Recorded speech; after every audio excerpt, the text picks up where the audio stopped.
2025-26 শিক্ষাবর্ষে গুচ্ছে চান্সপ্রাপ্ত সকলকে অভিনন্দন।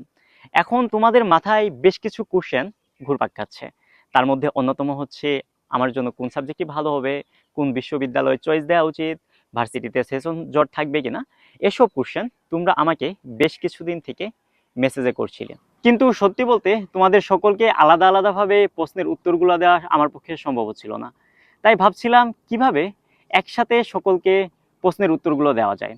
সেই চিন্তা থেকে ভাবলাম যে একটি ভিডিও সিরিজ করা যায় কিনা। সেই ভিডিও সিরিজটিতে গাইডলাইন হিসেবে থাকবে কিভাবে সাবজেক্ট চয়েস দিবা, কোন ভার্সিটি কেমন, ভার্সিটির সেশন জোটের বাস্তব চিত্র, এছাড়া তোমাদের যত কোশ্চেন আছে সকলের উত্তর। আই হোপ এই ভিডিও সিরিজটি থেকে তোমাদের গুচ্ছের ভর্তি প্রক্রিয়াটা অনেক সহজ হয়ে যাবে। অ্যাকচুয়ালি যে গাইডলাইনটা আজ থেকে 3 বছর আগে আমি নিজে পাইনি, সেই গাইডলাইনটা তোমাদের দিলে হয়তোবা তোমরা কিছুটা উপকৃত হবা। আর আমি হচ্ছি সাজ্জাদ হোসাইন আরিফ, পড়াশোনা করছি গোপালগঞ্জ বিজ্ঞান ও প্রযুক্তি বিশ্ববিদ্যালয়ের সিভিল ইঞ্জিনিয়ারিং বিভাগের 3য় বর্ষে। ইনশাল্লাহ দেখা হবে তোমাদের সামনে নতুন কোনো ভিডিওতে।